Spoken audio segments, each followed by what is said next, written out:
Welcome to Grumpy Vegan Grandad, Dan here.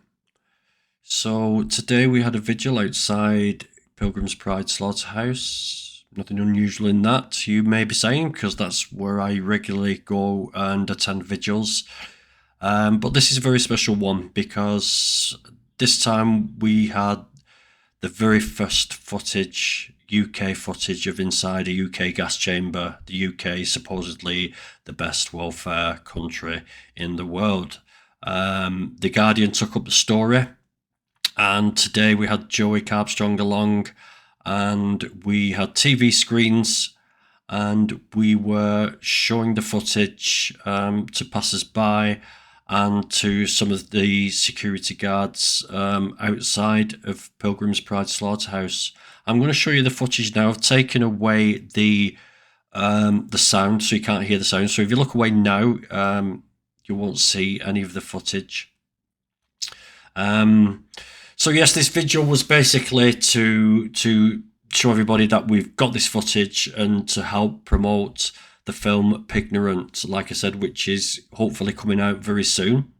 And also there's an announcement by Joey Carbstrong and a bit of a speech from me later on in this video, which will reveal my role in all of this, which I think some of you suspected anyway in the first place.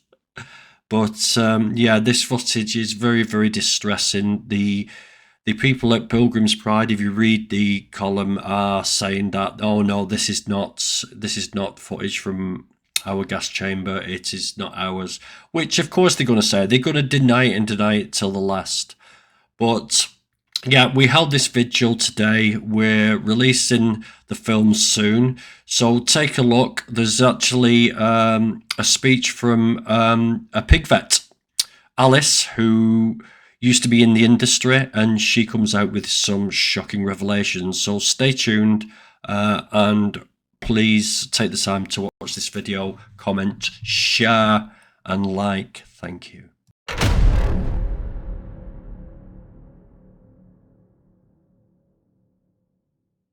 We've got Joey Carbstrong here outside the gates of Pilgrims Pride, and he's showing something on the TV screen. What are you here for, Joey? Just doing a demo following the release of this footage, and yeah, just doing an initial demo here, and just preparing to get the full documentary released, which is coming soon. This footage, have these security guards seen the footage? They've watched it. They've seen the Guardian article. And what have they said about it? They're denying it's theirs. It's denying the it's security theirs. guards are security guards. They don't have to defend it. No, not at all. But they're the face of the company. Yeah, this other guy here, I've been talking to this guy. Everyone knows him. I've been talking to him since 2017. You know, I was here talking to him, and he claims the screams aren't coming from the gas chamber. The pigs are just fighting in confinement before they go in. And he claims that this isn't even their footage, their gas chamber, not even their gondolas.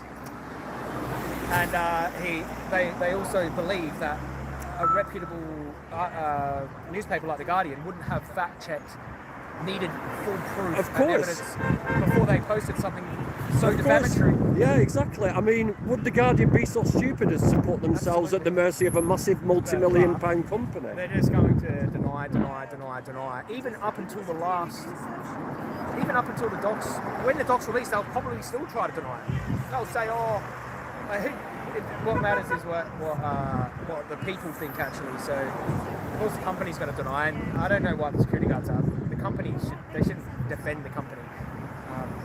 They should just do security. That's it. But even the company representative said, we don't know if that's ours, so we can't comment. So you will know. So the documentary will show everything. It will show. We'll tell them what. We'll wait for them to find out. We'll wait for them to find out what's going to be in the doc. But it's going to. We don't have a release date yet, but soon.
photos. So this is a significant slaughterhouse.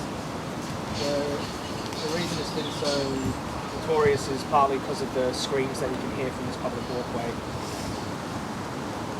And for years and years, particularly the guards here, which this isn't they're not fully responsible and accountable for this, but particularly the guards here have been saying that those screams are not what you think they are.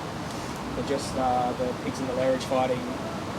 One of the guards said that the pigs are having sex or something like that. So really, really disgusting gaslighting. And I was absolutely convinced that what was going on there was exactly the same as what was going on in every other gas chamber on Earth. You know? And now, the evidence has come out from inside this chamber. And this is just a small snippet of what's in there. There's hours and hours and hours of this I had, but with me and I have the proof that I need to prove it's in fact the slaughterhouse is this one here. This has been a long time in the making, and it took a lot of risks to get this, and I thought it was really important. And because they can always say it only happens in other countries, or that's from Australia, or that's from Europe, or that's here in the UK. Our gas concentrations are much better, or whatever they try to say. They'll try to say anything, and now they're just denying it's their slaughterhouse, but they won't be able to deny that for much longer. But what you're looking at is probably one of the most horrific slaughter methods on Earth. The only method of slaughter that probably comes close to how horrific this is something like non-slum halal slaughter. There are other horrible realities with other methods of slaughter as well. You know, electric stunning, bolt guns, and just electric baths and things like this. But this is pretty horrifying. But the fact that this is allowed to happen is because these individuals don't have fundamental rights protecting them. They just have sort of basic welfare guidelines that kind of protect them. You know, there's guidelines on paper, and this is what actually happens in reality. But this happens. I think what the industry are going to push for is for this to kind of be phased out and basically use a different kind of gas. So the animals will still be having their right to life violated. If that happens, and there might be some kind of welfare improvements, it'll probably be slight. Or maybe it won't happen.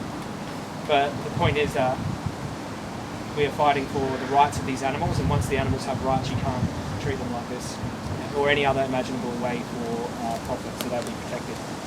That will be the focus of campaigning. You can always use these horrible scenes to show what the result is of animals not having these kind of rights. So I would like to. We've got Dr. Alice Ruff here as well, but I think we'd leave Alice for last because you've got, Alice has worked in the industry. She's also a contributor in our documentary. I thought I'll bring up Dan first, actually. Dan, the reason I'm bringing up Dan is because me and Dan did this together. And I just want to thank Dan because it's pretty gutsy what Dan did with me. And I'm like known to be quite mad, but it was that Dan coming with me and risked his ass as well. So we'll talk a little bit more about how that happened and how that came about, but we're going to keep that quiet. If you can respect that privacy for now. And I know you'll want to know how the fuck we fucking did that. And I'm sure they're fucking just like they don't understand either. Because they really want to know too, and that's why I don't want them to know just yet. They'll find out when the documentary's out. They won't be able to hide behind this. But Dan, I just want to say thank you to Dan, especially. And you'll find out Dan's involvement in our documentary, because Dan is also a contributor as well. But Dan, you want to say anything about? So I just want you all to know that the work that we put into this is just phenomenal. What Joey's done, I mean, you only see what Joey puts out on social media. But the work he does, I've seen him stood out in absolute all weathers, doing all sorts. I can't say what, obviously.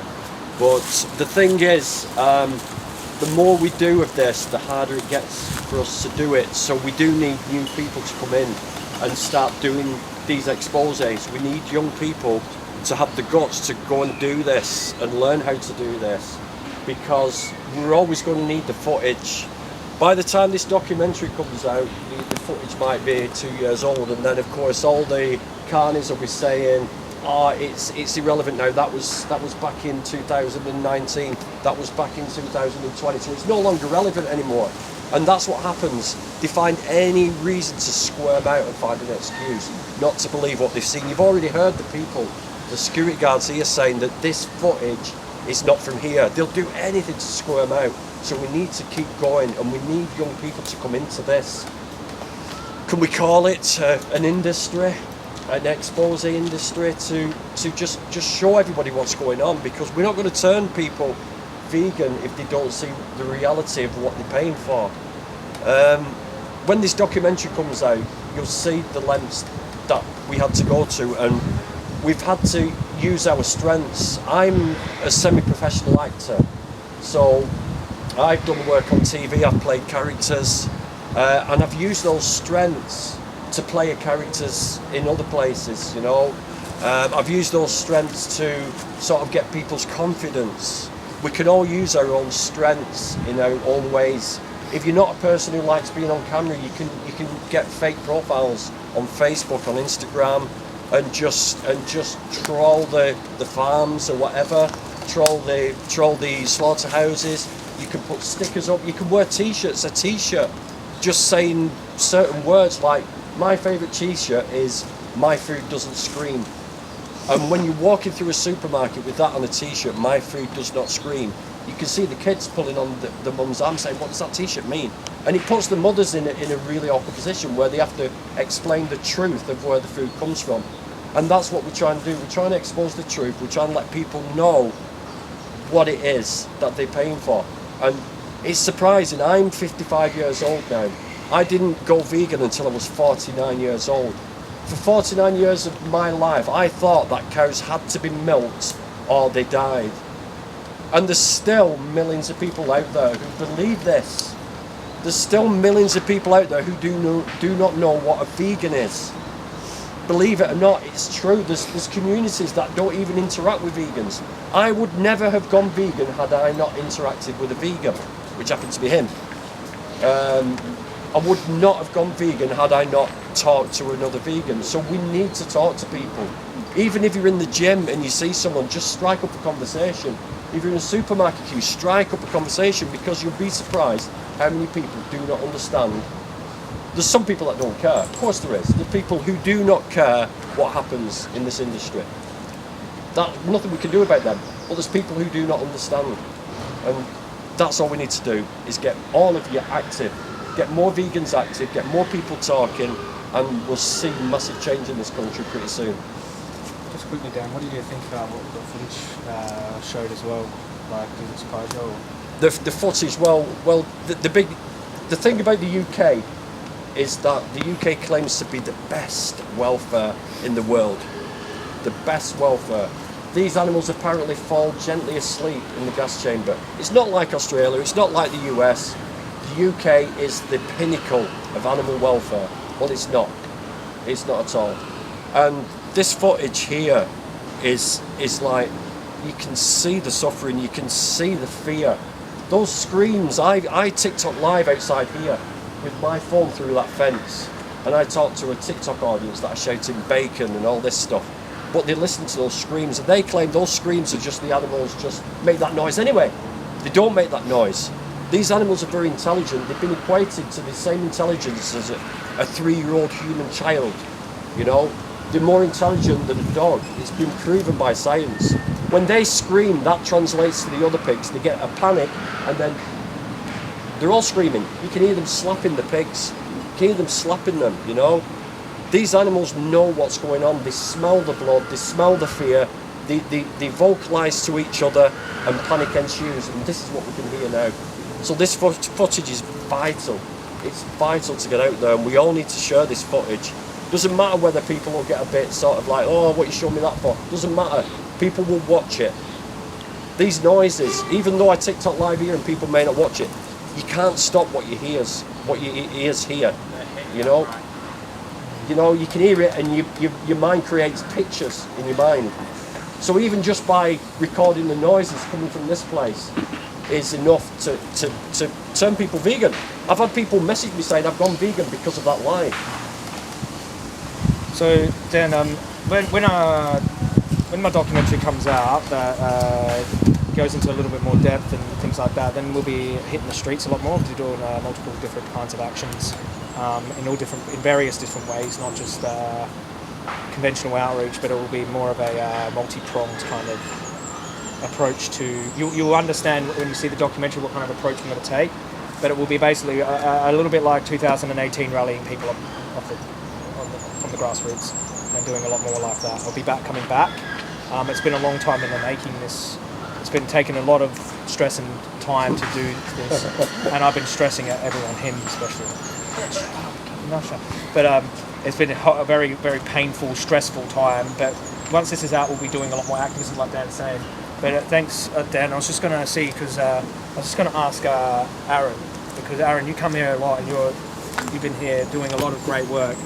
So really, this is I really wanted to say a few things to your activism. I think first of all, I'd like to say a big thank you to Joey, Danny, Marion and the team for doing the expose in Manchester. So thank you for that. Thank you for all the work that you've done. I don't think people realise the suffering of what it must be like inside and the trauma that you've gone through. So yeah, that's really appreciated. Thank you. Great. So yeah, big thanks to you guys. I thought I'd give some context to Manchester Pig Save just for people who don't know. Here they have each truck has 300 pigs per truck. That equates to 3,000 pigs per day, and in a year that equates to 500,000 pigs.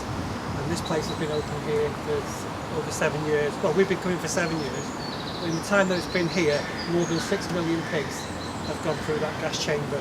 So I mean, that's just an incredible thing. I would like to also just, if I can, just talk about the activists.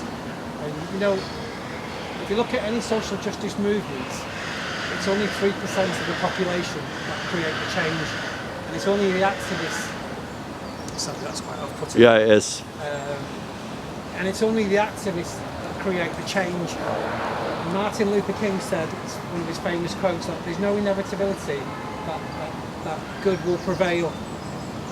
It's down to you guys. So I just want to say a huge thank you to all the activists that come here, whether you come regular, whether you come occasionally. You guys make the difference. And when we end up with the world that we end up, all of you guys need to take that. And I just want to say, for me, I'm so proud to be with you guys, and you guys make this a better world. So thank you to you all. Thank you for coming. Thank you for all your work. Thanks, Aaron. Cheers. We've got Dr. Ellen Roth here. She was industry vet. I don't know if you know who she is, but she was a pivotal role in the industry for many years, and she worked in all different kinds of places, slaughterhouses, farms and that. But I'll let her take the floor now. Yeah, it seems a bit silly, I've got stuff written down, but it's the sounds and the smells completely scramble my brains a bit. So yeah, I've just written a few bits that you maybe wouldn't hear from anywhere else. I just wanted to pick up on something you said, Danny, about footage coming out maybe a year or two after. Double mic, triple mic, oh my. Yeah, footage coming out maybe a year or two after it's been taken, and you hear the excuse that it's improved since then. I actually started working with pigs when I was 15, so 16 years ago, and there have been pretty much no tangible improvements to pig welfare in that time.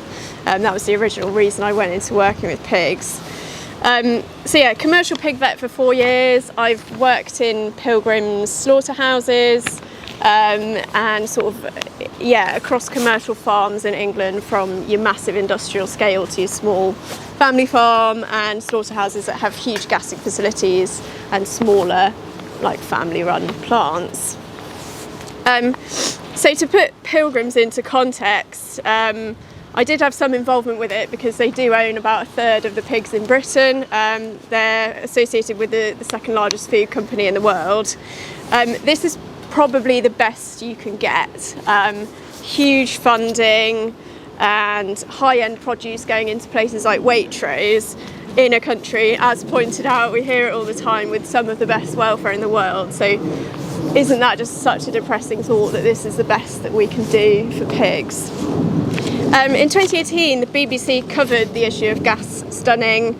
It's not a new discussion, it's been going on for decades actually.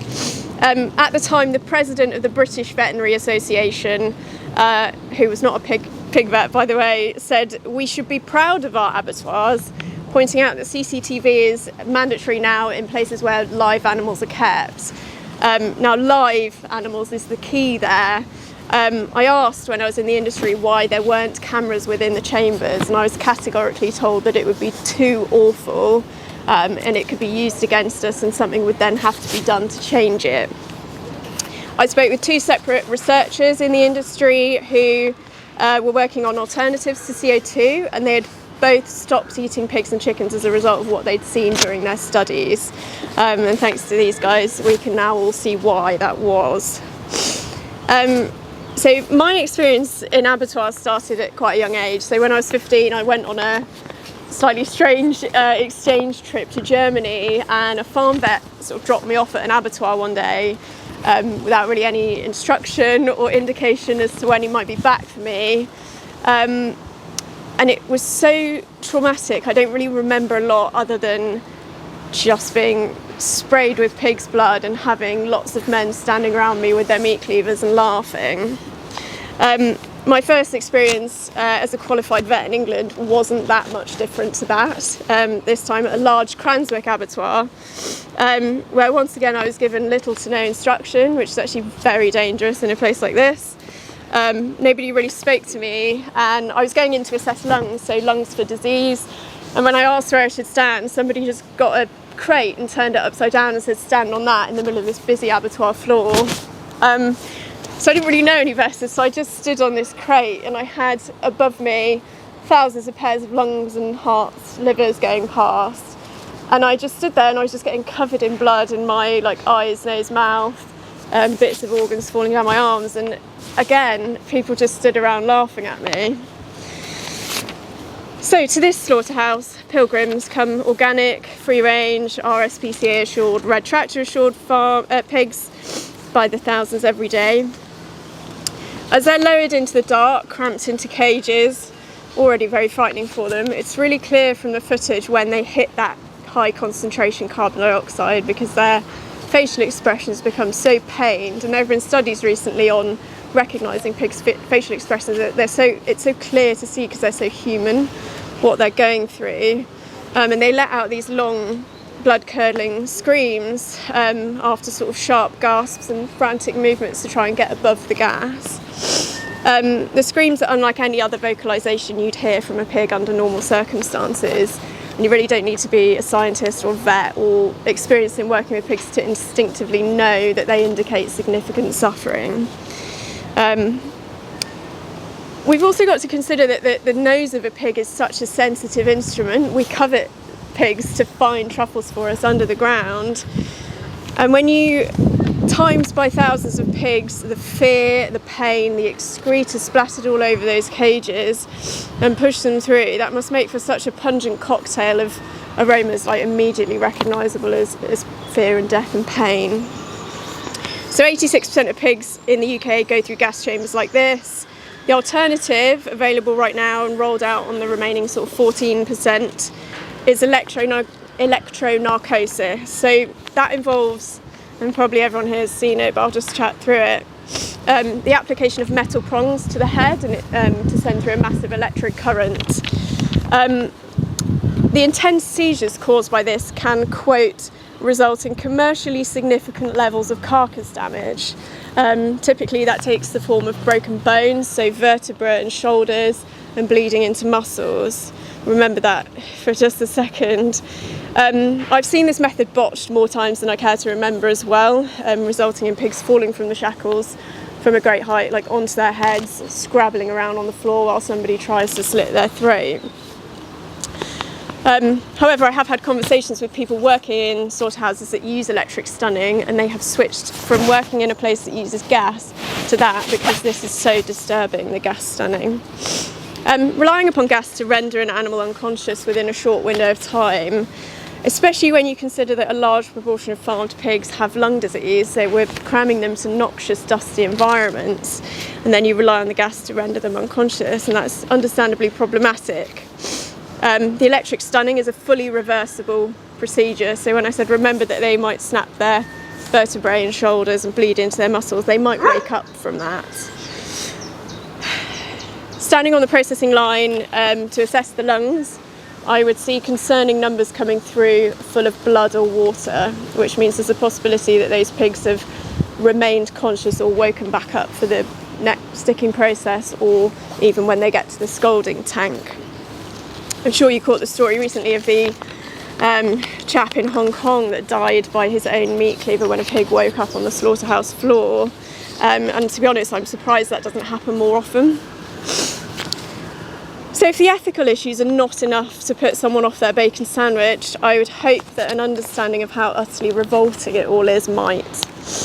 So generally the larger slaughterhouses like this one have separate different rooms. You guys probably saw and smelt all of this stuff. Separate rooms for processing different organs and body parts.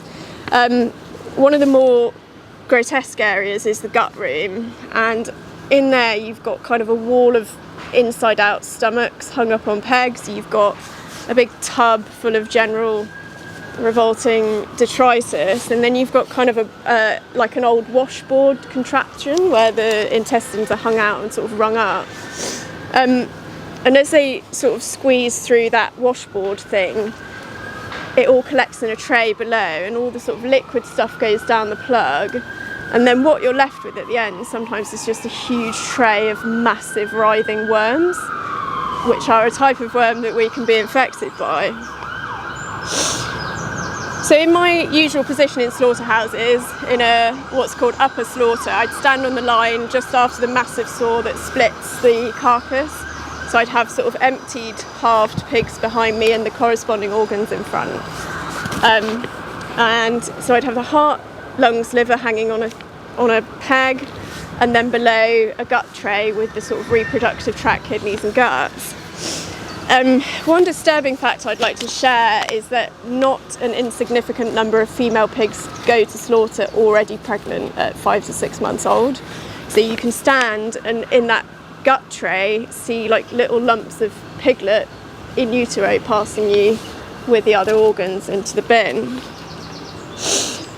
It's not a legal requirement or even a red tractor standard to split sex pigs, and even the sort of higher welfare facilities will avoid that extra bit of work by saying that they don't take their pigs to 110 kilos, which is the cut-off for split sexing. So as soon as a female starts cycling, and this happens quite early because of how genetically manipulated they start cycling much earlier than they would in nature, the males make a beeline for her. Because there's grossly inadequate space requirements, it wouldn't be unheard of for a girl in a pen full of hundreds of other pigs to literally be suffocated or raped to death. Sorry, that's a really horrible thought. So back to the slaughterhouse. Next to me on the line there would be meat inspectors trimming off all the horrible bits from the organs and stuff. So abscesses, tumours, parasites, remnants of chronic disease, rotting bits of flesh are just some of the sort of physically obvious defects. And then of course you've got the invisible, potentially fatal diseases like Salmonella, E. coli, hepatitis, just to name a few that you'll probably be familiar with.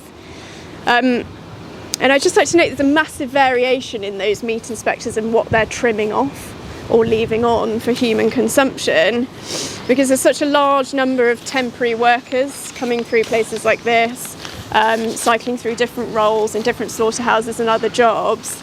It's very difficult to ensure that everyone knows how to properly identify signs of disease and react accordingly. Even after 5 years of veterinary training, that is a difficult task when you've got 1 to 2 seconds to assess a whole load of organs in front of you. Obviously not all of these workers actually want to be here. Some are without other viable options for work, many are not native English speakers, and my empathy does actually extend to the people exploited in this system as well. and affected by the work directly or indirectly. It's very well documented, the spillover of sort of societal issues from slaughterhouse work. It outstrips every other job in terms of violent and sexual crimes, and complex mental health issues and suicide are at such high levels as well. In order to handle the job, if they're not somebody who was attracted to the job because they already have a predisposition to violence, which it is a thing, workers kind of employ different methods to cope. So one of those is doubling, where you almost create a split persona, where you've got a good part of you doing good things to make up for the bad that you're having to do.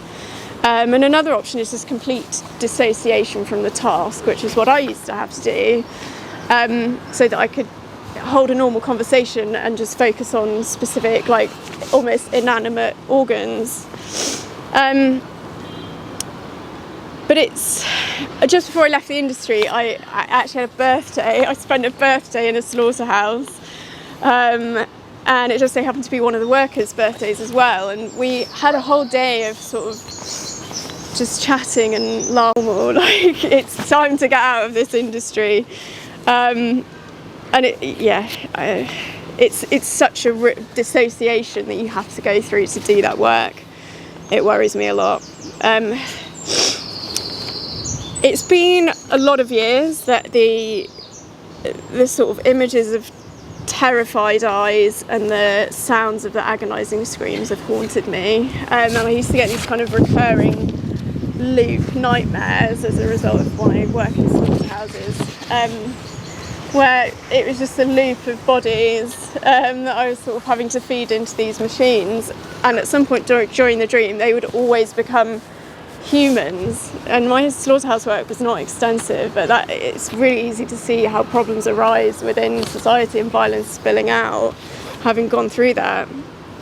But some people do this every day for years, like the actual killing of thousands of animals every day. And the cafeteria inside here serves pig, and a lot of them eat it. And I just, for a moment, consider the mental gymnastics you have to go through to be able to do that job and then eat the pigs and the flesh.